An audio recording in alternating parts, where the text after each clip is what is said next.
wah besok masuk cuti nih, udah selesai nih cuti, nggak tega ninggalin anak gitu. Gini, aku mau kuatin kalian, kuatin kaliannya gini. Kamu memutuskan untuk tetap bekerja di saat kamu sudah melahirkan atau punya anak. Berarti kan kamu udah siap dengan apapun risikonya di depan kamu. Besok kamu masuk kerja, kok kamu jadi nggak tega sama anak kamu? Ya jangan. Kamu udah siap, kamu siap bekerja, melanjutkan pekerjaan setelah melahirkan. Kamu harus siap meninggalkan anak kamu, entah dia sama mamahnya atau pengasuh gitu kan. Sama neneknya. Kamu siap bekerja, kamu siap meninggalkan dia. Jangan kamu setengah-setengah galau gitu ya. kalau tulis status. Nggak tega nih. Justru mindset nggak tega kamu ngalir ke anak kamu. Nah lanjut lagi Lia. Jadi itu kan tadi ketika berikhtiar ya punya Haikal gitu. Nah setelah itu kan pasti ada yang berubah dong dari kita gitu ya. Kita menikah aja tuh kan banyak yang berubah, banyak yang memang kita harus sesuaikan gitu ya. Nah ketika menjadi seorang ibu ya kan, ada Haikal, pasti kan ada yang disesuaikan lagi dong gitu kan, terhadap waktumu, terhadap pekerjaan gitu kan. Nah apa sih yang paling kamu ingat momen-momen yang menjadi seorang ibu gitu setelah melahirkan ya? Kalau setelah melahirkan tuh momen yang paling memorable banget tuh menyusui. Kenapa tuh? Kita kan aku kan kerja. Anak aku kebetulan sama mama aku ya. Nah, alhamdulillah Haikal ASI eksklusif sampai hampir 2 tahun sih. 2 tahun kurang ASI sebulan. eksklusif dengan posisi kamu kerja. Nah, itu dia capeknya. Nih, jadi aku bener-bener mengusahakan anak aku minum ASI. Oh, aku kerja. Di sela aku kerja ya nggak yang apa sih maksudnya? Aku kerja tuh nggak yang front office, alhamdulillahnya, maksudnya aku masih bisa pumping di sela pekerjaan aku. Kalau kita baru lahiran itu kan produksi ASI lagi kenceng-kencengnya, bahkan PD kita juga kenceng. Itu harus dipompa 2 jam sekali. Jadi kalau aku kerja 9 to 5 misalnya, aku berarti pumping bisa harus 4 kali maksimal dalam 1 hari. Karena kalau enggak penuh juga sakit banget itu menyusui. Kalau lagi awal, kalau kita enggak langsung keluarin, sakit banget, bisa bikin kamu demam. Nah aku pumping di situ. Masa menyusui itu sih yang paling berat kalau sambil kerja. Menurut aku. Karena memang kita harus mikirin juga si anak ketersediaan ASINya, dan kita juga harus mengeluarkan dengan rutin ASINya gitu. Karena kalau kita stres sedikit ya, ngaruh banget ASI langsung 100 mili kayaknya. Oh iya. Iya, jadi kalau normal nih aku bisa sekali pumping bisa hampir 200. 150-200 lah. Kalau misalnya kayak kerja ya, kan kerja adalah stresnya, kalau lagi deadline dan lain-lain, itu langsung 100 mili bisa. Ya pulang bawanya segini doang, cukup nggak ya buat anak aku besok gitu kan. Tapi sebelum aku selesai cuti melahirkan, memang aku udah stok ASI perah di frozen, ditaruh di freezer, itu untuk stok dia sama minum. Tapi dia tetap minum ASI fresh yang baru aku pumping. Kalau udah nggak ada stok yang ASI fresh, baru dia ambil dari freezer sama aku untuk si Haikal itu. Kalau nyusui itu niat keras kepalanya sih Tika yang harus kita gitu. Ya berarti kan itu kamu memang mau ngasih yang terbaik gitu ya buat karena anak. Di Al-Quran aja ada kan menyusui anak 2 tahun. 2 tahun ya. Dan apa ya? Ya ini tadi yang menarik juga untuk dibahas gitu. Bahwa ternyata kalau kita mau ngasih yang terbaik ke anak dengan memanfaatkan waktu kita juga bekerja, sebenarnya bisa. Capek ya, kita nggak bohong ya, itu capek. Tapi sekali lagi capek itu yang membuat happy kamu juga, happy karena kamu tetap bisa mengaktualisasi diri dengan bekerja gitu ya. Tapi juga tetap bisa memberikan yang terbaik juga untuk anak lewat ASI eksklusif juga gitu. Karena emang kalau kita bandingin ASI eksklusif dengan susu formula gitu ya, memang banyak banget yang tidak ada kandungannya di susu formula. Benar. Gitu ya. Antibodi anak lebih kuat. Gitu. Karena itu kan ini ya buatan Allah dari diri kita sendiri sebagai wanita. Nggak ada kimia-kimia apapun, jadi murni sekali, itu benar-benar bagus buat anak. Sebenarnya kalau kita kadang kan ada ya yang memang seorang ibu nggak keluar asinya gitu.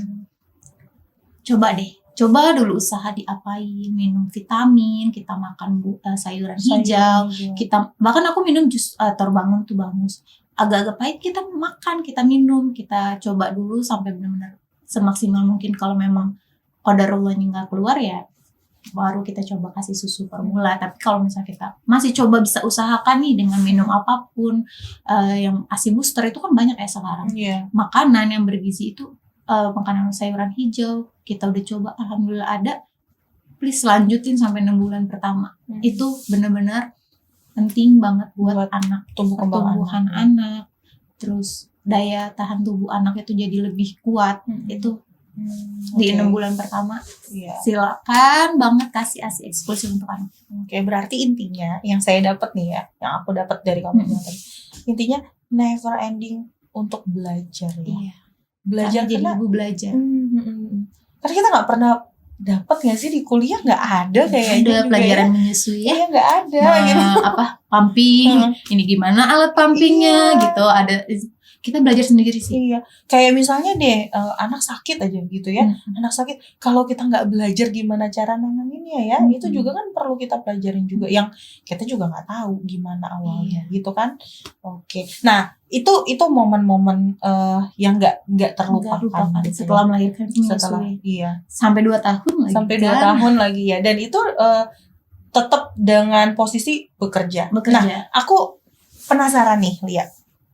Dengan posisi bekerja, kamu sebagai seorang perempuan yang bekerja dan juga mengurus anak dan juga mengurus suami gitu ya, ada nggak sih ya dari keluarga atau dari teman gitu, kamu emang nggak kasihan sama anak gitu? Ada banyak banget. Kamu apalagi anak aku umur 1 bulan udah aku udah selesai cuti. Karena aku cuti memang 1 bulan lebih cepat. Terus kalau umur 1 bulan aku langsung kerja lagi. Ya ampun, anaknya baru 1 bulan udah ditinggal kerja gitu kan itu masih nyusuin gitu. Emangnya nggak tega, nggak sayang ya sama anak? Itu sering sekali deh. Ya namanya kita nggak bisa nutup ya untuk orang berkomentar ngomong apa gitu kan, kita terima aja. Padahal kan behind the scene-nya anak aku minum susu ASI. Ya tetap ada usaha dari kita ya untuk memberikan yang terbaik. Kalau mau ada yang kayak gitu ya kita susah ya Tika. Kayak mau kita bales bakal panjang. Kalau kita nggak jawab kita juga dalam hati kenapa sih? Dia kan nggak tahu yang sebenarnya. Masa harus kita ceritain dari A sampai Z? Dia anak kita. Gue pumping malam-malam setiap 2 jam sekali gue bangun pumping, gue kasih anak gue ASI, kan lo nggak lihat, kan gitu dong. Ingin rasa dalam hati kan ngomong kayak gitu, kamu tuh nggak ngelihat aku pumping jam malam-malam, jam 2 pagi melek gitu. Tapi kan ya netizen nggak lihat ya yang kayak gitu, melihatnya cuma kita pergi kerja ninggalin anak happy pulang udah enak ya nggak ngurus anak gitu kan. Padahal sebenarnya ada yang dibalik itu yang orang lain nggak bisa lihat gitu ya, yang merasakan itu kita. Nah, keputusan kamu untuk tetap bekerja itu alasannya apa? Pertama, discuss lagi kan sama suami. Dia selalu mengizinkan sih apapun yang membuat aku bahagia dia izinin. Karena aku kerja bahagia, nggak sekedar untuk kita cari gaji ya.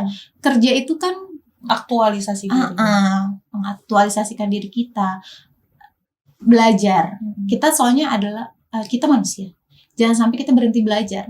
Kerja pun kita ya itu belajar. Kita belajar bagaimana bertemu orang, kita bagaimana mengatur pekerjaan kita. Terus kan kalau kerja tuh nggak yang melulu kita kerjain A ya, tapi kita kerjain B. Oh ya udah kita harus belajar mau kayak gitu kan. Jadi kerja itu menurut aku selalu tentang belajar. Semuanya semua hal tentang belajar. Nah, teman-teman, jadi ini satu insight lagi yang kita bisa dapat ya, bahwa bekerja itu tidak hanya bekerja, tidak hanya sekedar mencari pendapatan gitu ya, tapi juga selain mengaktualisasi diri tapi juga belajar. Gitu ya. Wow, keren. Jadi hal utama yang aku masih pegang ya sampai sekarang, kenapa sih lo masih terus bekerja gitu kan? Kalau diri kita sendiri kita bisa mikir, kenapa sih lo kok masih mau terus kerja? Oh, ada self talk itu Iya. juga ya di diri kamu. Ternyata, nah kenapa sih? Aku juga suka tanya. Ternyata tuh, ya itu mindset aku udah dari kecil ngelihat orang tua aku bekerja. Oh, ibu dulu bekerja. Kebetulan mama aku saat itu. Kalau seorang suami kan kayak udah lumrah ya. Iya, udah untuk lumrah lah bekerja. untuk Karena kan mencari dia nafkah. fungsinya mencari nafkah. Udah kewajibannya dia menafkahi kita sebagai Iya. wanita gitu. Tapi kan kalau kita wanita bekerja, aku pernah baca sih, kalau suami bekerja itu untuk nafkah. Jadi kalau kita bekerja itu sedekah namanya.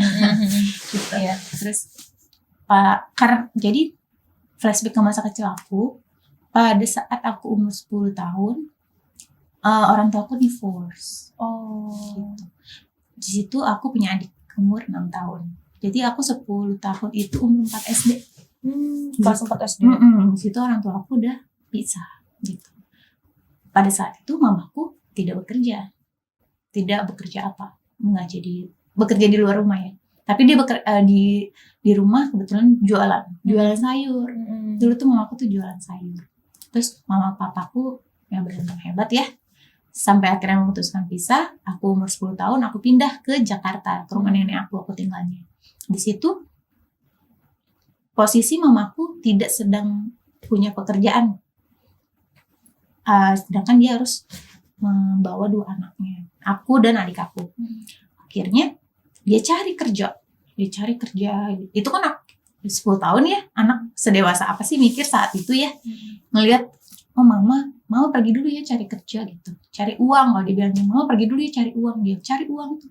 Ternyata dia muter mungkin susah ya carinya. Karena kan posisi dia sudah menikah dan umurnya sudah lumayan. Gitu. Itu agak susah nyarinya tuh memang. Akhirnya dicari. Ada kali seminggu itu tuh benar-benar keluar. Cari apa aja yang bisa. Nggak dapet apa-apa gitu. Sampai dia akhirnya kerja di sebagai bahasa kerjanya tuh. Dia ngetik berita di koran. Dia yang ngetik gitu beritanya. Di sebuah koran. Dulu kan koran masih masih banyak banget. Terus ya, kalau sekarang kan bacanya bisa di HP. Kalau dulu tuh butuh nih orang yang ketik-ketiknya. Nah, mama aku tuh kerja yang juru ketik tuh bahasanya. Iya benar, kayak mengetik beritanya dia dapat di situ. Dia ketik-ketik. Padahal sebelumnya dia nggak bisa komputer. Nah, dia berarti belajar kan? Dia baru belajar di usia yang sudah lumayan nggak muda lah, nggak bisa dibilang di atas muda 30 ya. pasti hampir 40 ya. Dia udah nggak bisa komputer, dia dapat kerjaannya ngetik berita di komputer. Ya udah dong, dia terima, diambil karena pada saat dia itu belajar. memang mau nggak mau dia harus ini buat gitu ya. Anak saya 2. Kalau saya nggak kerja, anak saya makan apa? Itulah seorang ibu ya. Padahal bisa aja sebenarnya si papaku kan harusnya bisa tetap ini kan kasih juga, cuma kan balik lagi ya, kita nggak pernah tahu alasan mereka berdua kenapa gitu. Ya, itu mama aku benar-benar maunya struggling sendiri untuk mencari nafkah buat anak-anak kita. Di situ mindset umur aku 10 tahun aku ngelihat kayak gitu, ngelihat real mama aku yang benar-benar struggling sendirian, berjuang membiayai 2 anaknya. Di situ tuh otak aku sama hati aku tuh udah melekat. Oh, jadi wanita tuh harus mandiri. Kita nggak pernah tahu loh kejadian berikutnya tuh apa. Jadi kita harus benar-benar siap ketika hal yang tidak diinginkan itu kejadian. Itu kita harus siap dan mencoba. Mamaku kan mencoba mengetik komputer padahal dia nggak bisa. Demi apa ya itu? Ternyata demi anak-anaknya berdua. Ikut Noka, ikut mama. Aku ngeliat kayak gitu sih, udah melekatnya sampai sekarang. Jadi benar-benar pikiran aku, kita sebagai wanita harus benar-benar mandiri tuh ya bukan secara finansial aja ya. Sebenarnya kalau kita sebagai istri nggak melulu tentang finansial bahasnya pasti kan, itu udah urusan suami sebenarnya. Tapi dengan kita bekerja itu kan kita tuh ketemu dengan orang lain, kita punya tanggung jawab yang berbeda, kita punya kehidupan yang bisa dibilang apa ya, terus-terusan gitu kan. pekerjaan ada terus, ketemu orang, ya bekerja itu balik lagi sih, bukan buat melulu tentang income menurut aku, karena Tapi untuk belajar terus memandirikan diri kita sendiri. Karena sebagai wanita, kalau kita sudah sebagai istri, tetap ya kita nggak pernah tahu kejadian apa di kedepannya. Kayak contoh kan aku benar-benar mengalami sendiri, mama papaku pisah gitu. Berdoa selalu, kita kan di dekat dikasih jodoh yang selamanya, dunia akhirat gitu kan, amin. Tapi kan bukan itu doang, maksudnya siapa tahu suami kita nanti, kita nggak tahu suami kita sehat terus atau enggak. Pada saat suami kita sakit, kita siap. Kita siap untuk ikut membantu suami gitu, yang harus yang selalu aku siapkan. Jadi kenapa bener-bener aku bekerja sampai detik ini, ya, bukan buat diri sendiri ya, bukan buat karena egois. Aku juga bisa loh cari, bukan itu sebenarnya, bukan semata-mata tentang pendapatan. Sekali lagi ya, untuk belajar, mengaktualisasi diri, dan bersiap untuk siapa tahu suatu saat suami butuh bantuan kita gitu ya. Wah, keren banget teman-teman semuanya. Nah, terus kamu menjalani itu semua tuh gimana gitu? Maksudnya ya kan tahu sendiri, waktu bekerja kamu kan pagi sampai sore. Terus malam aku suka ngelihat kamu masih ngajarin anak gitu, Haikal nemenin dia main gitu kan. Terus kamu juga ngurus suami. Untung suami nggak rempong ya. Gampang diaturnya. Gampang. Makan apa aja bisa. Nah itu kan kamu juga, aku ngelihat beberapa kali kamu juga belajar masakan yang baru. Apalagi ketika habis MPASI tuh, si Haikal, itu kan kamu juga masakin sendiri. Masakan untuk anak sendiri. Nah itu bagaimana kamu mengatur waktu untuk belajar, mengatur waktu untuk menjadi istri, mengatur waktu menjadi seorang pekerja gitu kan, dan mengatur waktu menjadi seorang ibu, mengatur waktu juga menjadi seorang guru gitu buat anak. Pertama emang benar, manajemen waktu kita.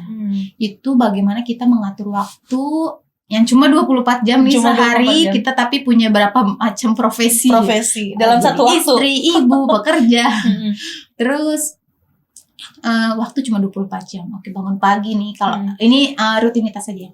Kalau aku bangun pagi, kalau sekarang anaknya udah besar ya, udah bisa makan yang ini. Jadi pas masih MPASI dia itu berat juga. Emang kebetulan aku tipe ibu yang ngotot nih. Ngototnya adalah arti anak aku harus ASI benar-benar dari aku, anak aku harus makan masakan dari aku. Jadi itu dia tidak kehilangan sosok ibunya. Iya, itu yang penting bagi aku yang bekerja. Jadi prinsip aku, aku tetap bekerja tapi anak aku minum ASI aku. Anak aku makan masakan aku. Itu prinsip aku. Kenapa? Ya biar dia tuh tetap merasakan ibunya ada di saat 9 to 5 kita kerja, ya kan? Ibunya ada. Ada nih lewat ASI aku yang aku minum. Ada nih lewat masakan yang aku makan gitu. Itu selalu ngototnya aku. Jadi kok bisa sih, emang gak capek? Ya capek. Kamu jangan ngikutin capek. Kamu coba. Kalau kamu udah coba terus anak kamu masak, makan nih masakan kamu, dia doyan, dia habis, itu priceless banget untuk seorang ibu ya. Karena dia makan nih masakan. Padahal kalau kita rasain entah berantah ya, mungkin kita namanya anak bayi, masakannya juga gampang kok Tika. Yang penting kita nyempetin waktu bener-bener buat bikin masakan itu MPASI khususnya. Sampai setahun lah kamu kayak gitu capeknya masak. 6 bulan sampai setahun kok, 6 bulan doang. Selebihnya kan setelah setahun dia bisa makan makanan normal kayak kita. Iya, kayak kita gitu. Ya. Sempetin waktu, manajemen waktunya yang baik. Kan sebelum kita berangkat kerja aku selalu sempetin masak. Atau malam harinya. Jadi malam harinya aku udah ngukus masakan, terus aku taruh di cubes, nanti aku taruh di freezer. Besoknya aku tinggal defrost gitu, nanti dihangatin lagi di food warmer gitu. Itu harus diniatin. Kalau dipikir capek, jangan dipikir capek, tapi dipikir memang itu udah teksnya kita sebagai ibu, tugas kita ya. Iya, gitu. Terus kalau selalu sebelum aku bawa ke mama aku, Haikal tuh aku selalu sediain, aku bawainnya ASI perah yang aku perah tadi pagi, dan masakan aku pas MPASI itu. Suami makan apa? sebetulnya suami aku bukan tipe yang sarapan ya. Oh gitu. Jadi emang nggak terlalu suka sarapan, tapi dia selalu aku sediain dia mau apa. Dia nggak suka teh gitu sih. Jadi emang sarapan dia pagi air putih aja. Oh gitu. Kebetulan dia emang kalau sarapan itu dia nggak rewel, cuma air putih udah nggak mau makan. Jadi aku benar-benar bisa fokus ke anak aku ngurusin makanannya. Setelah itu kan kerja. Ya suami juga bekerja, udah makan siangnya mah di kantor gitu ya. Iya, terus pulang baru kita makan. Aku selalu masak juga kalau malam. Beli dulu. Oh iya. Iya, nanti tapi aku sebenarnya bukan tipe yang bisa masak banget ya. Paling ya cak kangkung itu andalan banget deh. Jadi kamu kalau misalnya pulang kerja aku masak. Mampir dulu. Mampir ke pasar. Beli kangkung, beli tempe. Teman-teman. Itu aku masak. Selalu sempetin. Oke. Jadi suami juga merasakan ya. Oh, ini istriku masak buat aku, buat keluarga gitu ya. Aku suka nyoba kan. Kita nggak tahu ya rasa. Tapi kita bisa tahu ya dari ekspresi suami sebenarnya kalau asin atau apa gitu. Tapi I try gitu. Udah yang penting aku udah coba masak untuk kamu, untuk anak aku. Silakan, kamu mau makan gak nih kalian berdua? Dimakan loh sama Haikal. Alhamdulillah. Habis gitu. Makan sama suami kurang garam dikit ya. Oh ya udah koreksi. Biasanya kita jadi tambahin garam gitu kan. Bener deh, rumah tangga tuh belajar banget. Belajar masak tahu-tahu bisa ya kan. Ya emang dua-duanya sih ya. Kalau misalnya kita lihat tuh nggak cuma dari sisi istri aja yang belajar, tapi juga harusnya dari sisi suami juga belajar gitu ya. Kapan-kapan mungkin boleh suami ya diajak podcast bareng. Kita ngomongnya support system berdua. sih memang suami itu harus jadi support system nomor satu buat karena kita ya. Kan satu atap suami anak kita gitu. Ya kalau si suaminya nggak support, nomor satu loh harus dia yang support. Ya kitanya gampang ngedang juga pasti ya pasti. Kita nggak, dia harus kita menyusui nih, dia support dong di saat kita lagi pumping ya dia gendong anak kita kalau anak kita rewel gitu kan. Jadi kita pumping nih, anak kita nangis, dia cuekin kan nggak mungkin dong kita jadi nggak merasa tersupport juga. Terus ini anaknya rewel kita mau pumping, ini gimana sih gitu, pasti stres sendiri nanti yang kayak gitu. Jadi suami harus jadi support system nomor satu di saat ya sudah melahirkan ini, saat punya anak. Ya. Itu kalau suami udah support, kalau suaminya nggak support gimana gitu kan. Ya sebenarnya balik lagi, kamu pembicaraan ke suaminya gimana. Nggak mungkin loh seorang suami nggak support istri sama anaknya, apalagi untuk kasih yang terbaik, contoh dalam segi ASI atau makanan gitu kan, pasti dia support. Cuman kadang-kadang gini, kadang-kadang kan kita tahu lah ya bedanya laki-laki sama perempuan. Laki-laki tuh kan kadang bukannya cuek sih, kadang nggak peka. Nah dari nggak kebetulan nggak peka aku gitu. sudah biasa yang merasakan tidak peka itu. Diomongin ya. Walaupun nih kita kan kadang lagi masak, anak kita nangis terus dia masih misalnya main HP misalnya gitu. Dia nggak sadar nih untuk mendiamkan anak itu, ya kita omongin aja. Udah cuek. Yang gitu ya. Yang itu anaknya nangis loh. Oh iya. Iya. Iya, kadang-kadang memang laki-laki itu bukannya cuek, bukannya dia nggak peduli, tapi nggak peka. Kadang-kadang tuh nggak ngeh sama situasi gitu ya. Jadi sekali lagi balik lagi komunikasi. Ngomong aja gitu, udah. Ngomong aja. Jangan ngebatin gitu ya. Ntar capek. Gomprang alat-alat dapur ya. Tahu ya. Jangan deh. Karena nggak bakal juga kayak gitu. Kalau belum diomongin, cowok suami, pria deh. Pria kalau kita belum hey gitu kan, tepuk, dia nggak sadar, serius. Iya. Mau kamu banting segala apapun, dia nggak akan pernah sadar sebelum kamu ngomong. Emang kenapa? Cuci piring lah gitu kan. Baru enggak gitu ya. Oh, oke gitu. Tapi kalau kita cuma brung, kita nggak ngomong, dia nggak bakal sadar kalau dia harus membantu kita mencuci piring. Contohnya itu nggak akan pernah harus hey, ayo bantuin aku. Dan tatap-tatapan yang ngomongnya ya. Karena kadang kalau misalnya laki-laki itu kita ngomongnya dia lagi fokus sama yang lain. Kita ngomong kadang-kadang dia nggak denger.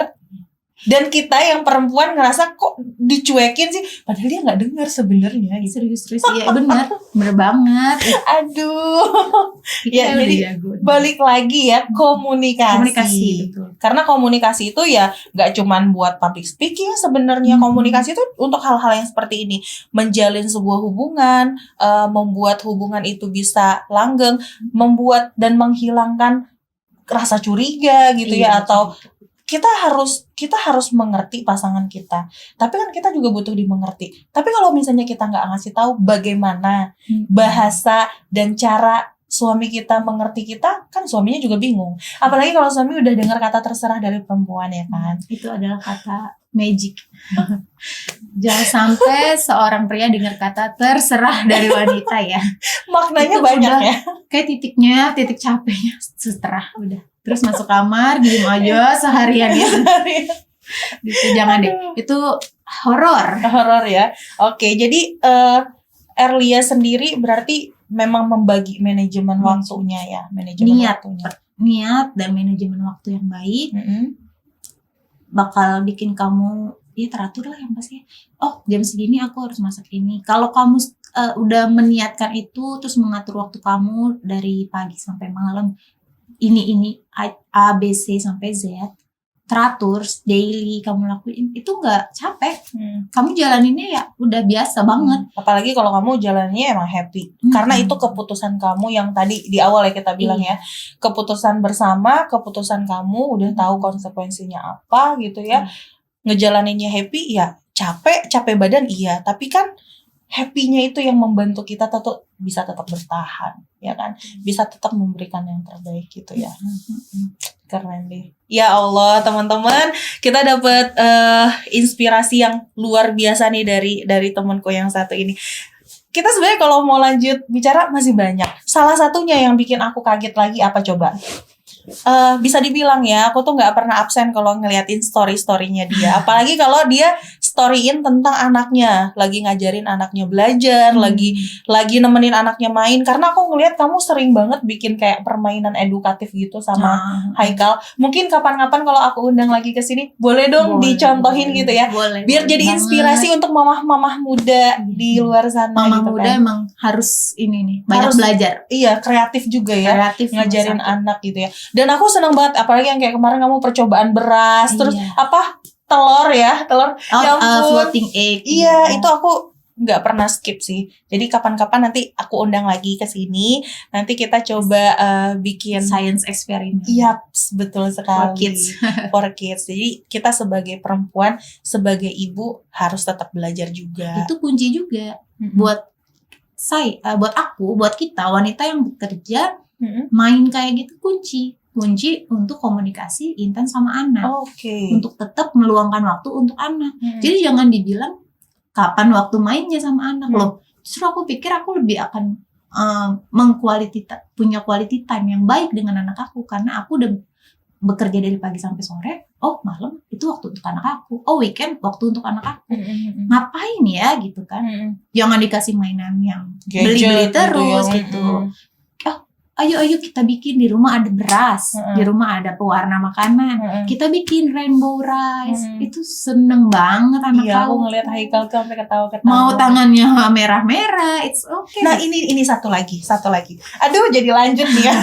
Satu lagi, kan maklum lah ya, kan perempuan tuh biasanya resik gitu ya. Kalau kita jadi perempuan, kalau lagi di rumah kan nggak bisa kita tuh berharap rumah itu selalu always bersih rapi gitu. Apalagi kalau misalnya kita punya anak yang di masa-masa usia emas kayak Haikal sekarang gitu ya. Dan Haikal juga tipe anak yang emang mau mencoba gitu ya segala sesuatu. Pasti dong rumah nggak pernah rapi gitu ya. Pasti dong baru diberesin atau udah ini lagi. Nah kadang kan kalau misalnya kita capek, nggak usah bekerja deh, nggak usah jadi perempuan yang bekerja di luar. Kita kadang jadi di rumah aja kalau misalnya udah capek gitu ya. Nah, manajemen hatinya tuh gimana? Manajemen perasaannya, manajemen cara kamu memandang itu tuh seperti apa? Boleh dong di-share ke kita. Kalau dari hatinya, kadang aja baru ditinggal anak selesai cuti ya, udah, aduh nggak tega ya gitu. Banyak sih yang ibu-ibu akan tulis terus. Wah, besok masuk cuti nih, udah selesai nih cuti. Nggak tega ninggalin anak gitu. Gini, aku mau kuatin kalian. Kuatin kaliannya gini. Kamu memutuskan untuk tetap bekerja di saat kamu sudah melahirkan atau punya anak. Berarti kan kamu udah siap dengan apapun risikonya di depan kamu. Besok kamu masuk kerja.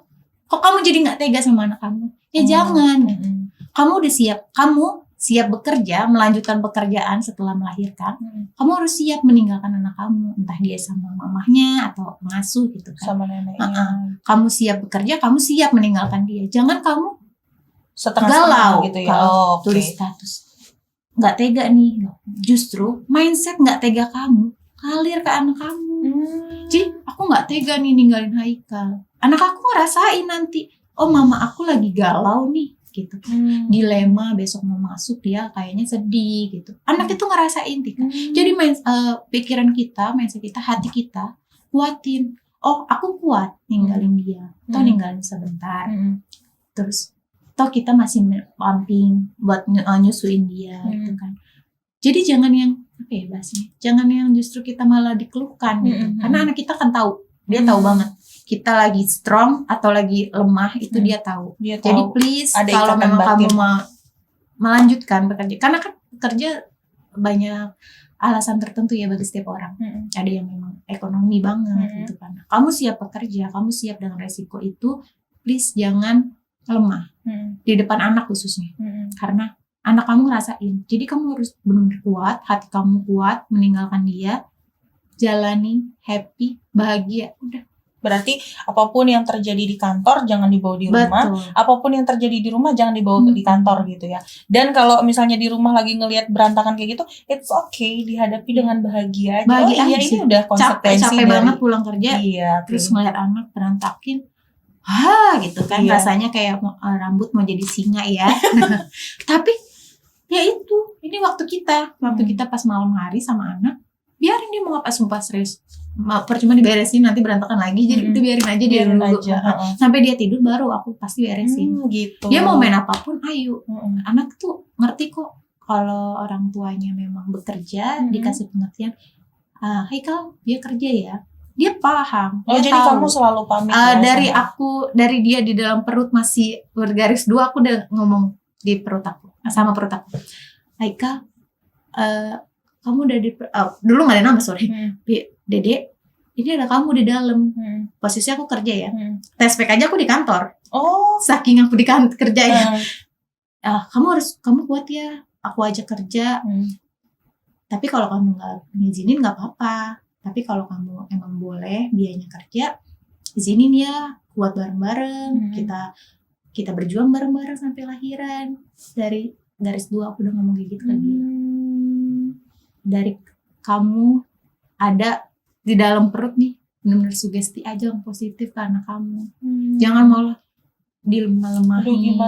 Jangan gitu ya. Jangan digalauin gitu. Please, karena kalau kamu kuat, anak kamu kan kuat. Kalau kamu hatinya tegar, anak kamu pasti maklumin. Tuh teman-teman. Jadi kuncinya ada di kita nih ya. Jadi jangan sampai kita sebagai ibu yang strategis nih untuk suami, untuk juga anak gitu ya. Jangan sampai kitanya galau karena ternyata dari kegalauan itu yang nanti menimbulkan bisa jadi masalah-masalah yang kita nggak pengen gitu ya. Tapi kalau kitanya tadi kuat seperti kata Erlia gitu ya, kita udah tahu pilihan kita udah tahu konsekuensinya apa, maka kita jalani full di semuanya. Ketika kita jadi ibu, full jadi ibu gitu ya. Ketika kita jadi istri, full jadi istri gitu ya. Ketika jadi karyawan, jadi pekerja, jadi apapun itu profesi kita di luar sana, full juga di situ gitu ya. Jadi nggak galau gitu. Karena banyak yang akan ngomong gini, ibu-ibu nih kalau di Instagram, sosial media, selalu tuh bedain full time mom sama working mom. Nah betul. Nah, harus dibedain sama kok.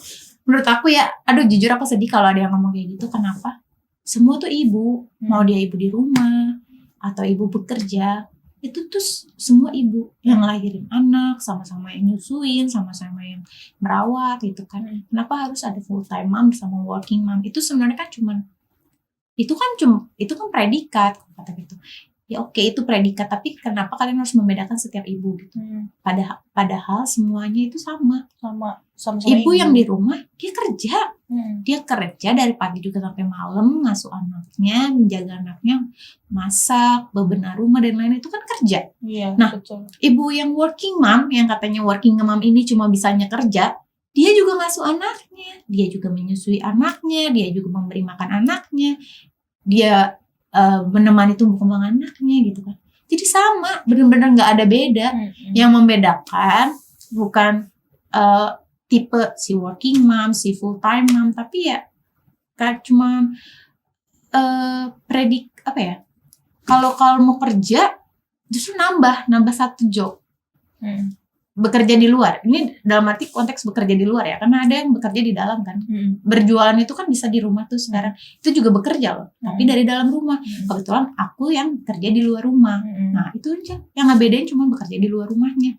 Sisanya sama-sama bekerja, sama-sama mengurus anak. Bedanya yang wanita bekerja di luar rumah ya, dia bekerja ke orang lain gitu kan, bukan untuk di rumah. Seperti kayak jualan itu kan ada ya. Iya ada. Oke. Nah itu dia tadi teman-teman. Jangan dibedain. Wah kita udah ngobrol banyak banget. Satu lagi nih teman-teman, aku mau promoin. Ini aku pelanggannya dia. Jadi cerita sedikit ya. Aku tuh bukan orang yang suka green tea. Awalnya aku udah ceritakan ke kamu. Iya, dia belinya coklat. Selalu belinya tuh coklat. Jadi ini adalah produknya temanku ini, namanya Kopikal. Kalian boleh follow Instagramnya @kopinyakal. Ya nanti di situ kalian bakal banyak ngelihat promo-promo yang apalagi kalau misalnya awal bulan tuh selalu ada promo deh. Kalian boleh follow supaya kalian gak ketinggalan promonya. Nah aku mau cerita sedikit. Aku itu kan pecinta coklat. Jadi pesan ke dia itu selalu coklat gitu loh. Nah sampai dia bilang, Tika gak suka green tea ya? Enggak, aku gak suka green tea. Aku kasih. Karena aku udah pernah coba berbagai macam produk green tea dari brand lain gitu. Dan aku selalu gak suka gitu. Entah kenapa aku tuh gak suka. Aku udah pernah kasih tahu kamu kan. Anyep gitu di lidah. Iya, anyep terus gitu. kayak ada pahit-pahitnya gitu. Terus ya gitu deh pokoknya aku gak suka. Terus sampai akhirnya ketika aku pesennya coklat 2 liter 2 liter ya 2 liter pesen sama dia, tahu-tahu dikasih bonus yang 250 ml ya waktu itu ya green tea. Terus aku cobain, ternyata ketagihan sekarang. Enak ya. Ini aku pesen Beda lagi ya. gitu. Yuk kita minum dulu deh. Ini minum dulu, ini yang rasa green tea ya teman-teman. Oke, ini kita minum dulu. Oke, nih nggak rasanya tuh nggak pahit gitu loh. Gimana? Kalau saya enak. Ini tuh jadi wanginya tuh green tea banget. Aku kan udah bilang ke kamu ya, green tea banget. Tapi tuh rasanya tuh masih ada green tea, cuman nggak sepet gitu loh. Iya nggak sih? Di lidah tuh nggak yang meninggalkan sesuatu yang aneh. Betul. Rasanya. Jadi buat kalian teman-teman, kalau misalnya mau pesen, mau cobain, ini buatan aku sendiri. Iya, ini buatan dia sendiri. Nah ini kan makin gak ngerti lagi deh sama dia. Dia itu tuh udah yang jadi istri, terus working mom juga, di rumah jadi ibu juga, jadi guru juga buat anaknya. Sekarang dia punya usaha juga dong, Kopikal ini. Kan aku makin gak ngerti sama kamu. Maksudnya kamu gimana bagi waktunya gitu loh. Soalnya di sebelum ada usaha ini masih ada waktu nganggurnya kayaknya. Ternyata. Masih ada juga. Ada. Dan aku gak suka. Aku tuh gak suka nganggur. Oh gitu. Aku bener-bener aku harus ngapain ya. Aku malam iseng. Aku ngapain ya. Ngomong ke suami. Aku pengen punya ini di brand kopi. Kopikal udah kayak brandnya dulu nih. Kopikal gitu. Kal itu dari nama anak ya? Iya. Terus ya udah, kamu capek nggak? Kata suami.